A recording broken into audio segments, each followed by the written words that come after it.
Xeinadin were trying to exit, trying to sell rather, and they were looking for a very, very big number. They were looking to sell for £1 billion.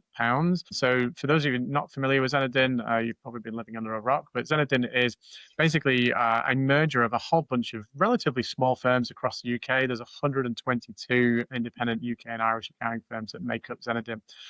They were backed by PE firm Exponent, who came in, I think maybe like 2.5 years ago. I just can't quite remember the timing. And they are generating like 100 million in revenue, so very, very big. I think that makes them, it's around about top 25, top 30 accounting firms in the UK, about 80,000 clients, 130 offices. So very, very broadly spread, very, very interesting times. I would suggest maybe as almost in some respects copied kind of what Assets were doing in the very early days, but what Assets then pivoted to was getting into bigger accounting firms because they realized that scale created a problem.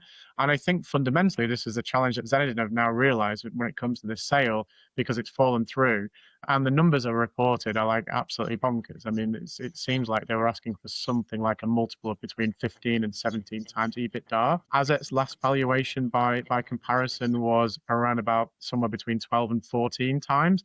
So this was up in the ante very, very much. And the reality is, like for most firms, probably you're going to get an EBITDA multiple of maybe somewhere between like 5 and 8 times EBITDA.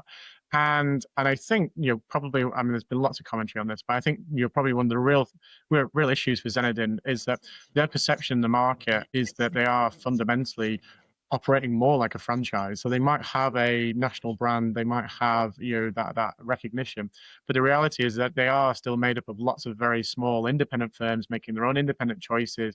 And I'm sure people from Xeinadin will be sort of howling at this, but that is the perception in the market, and no one is going to buy something like that if it feels like they're going to have to do all of the hard work in the back end to kind of fix aligning these practices into one place. Now, I know that there's people like my mate Russell Frainer there trying to work on the technology side of things. He's only fairly recently joined, but I would say, Russell, given the numbers, I hope you've got good options, because if you can make it work, you're probably going to double the value of Xeinadin, the actual real value, not the paper value that they're looking for. And so there's something in it for you, mate. But I think this is one of the challenges that we're going to start to see in the market. The PE market is getting to a place of like significant maturity here. And we know that, for example, Assets were potentially looking to exit a little while ago. They're highly likely they're going to roll over again, maybe some point next year. And valuations are getting big.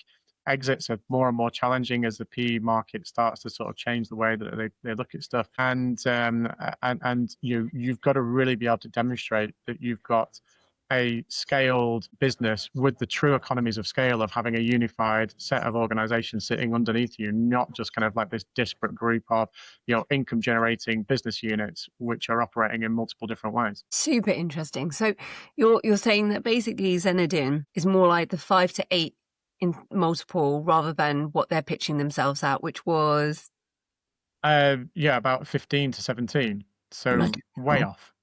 Yeah. But isn't that very typical in this space? Haven't we seen this multiple times before?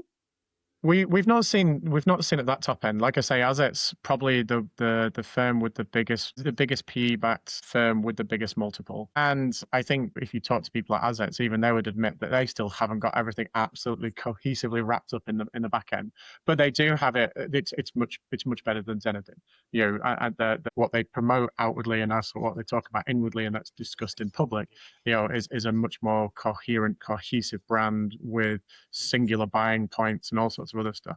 I don't think Xeinadin have genuinely reached that level of maturity yet. Whether does this affect or worry those that have been doing the same thing at different ends of the market, not necessarily top end as much as Xeinadin has done, but seeing that theirs hasn't necessarily worked out as everyone expected? Will that then have a knock-on effect for those that are at the lower end of the market that are trying to do the same kind of thing on a lower scale? That potentially mean that they may not get the multiples that they're looking for as well? Like, will that make them lose confidence? Yeah, I mean, potentially. I mean, I guess, we've had Lucy Cohen on here before when, like Mazuma are doing a little bit of acquisition work in the market. Obviously, they've got a very particular brand of accounting firm and business that they want to go after. And I'm sure Lucy will have a very strong opinion on this, but I think for me it's more around, and again we've talked about this before, but you ultimately whenever you're dealing with an exit, particularly PE exit, you would, unless you're absolutely getting out, and that's quite unusual, you're selling 51% or 75% of your business at a particular value. But the real crux of this is like what happens at the future rollover in terms of getting rid of your remainder. How do you get rid of that 49% or that 25%? And how do you still realize the same equivalent value? Now, obviously, you're incentivized to help grow the business and generate that value and everything else.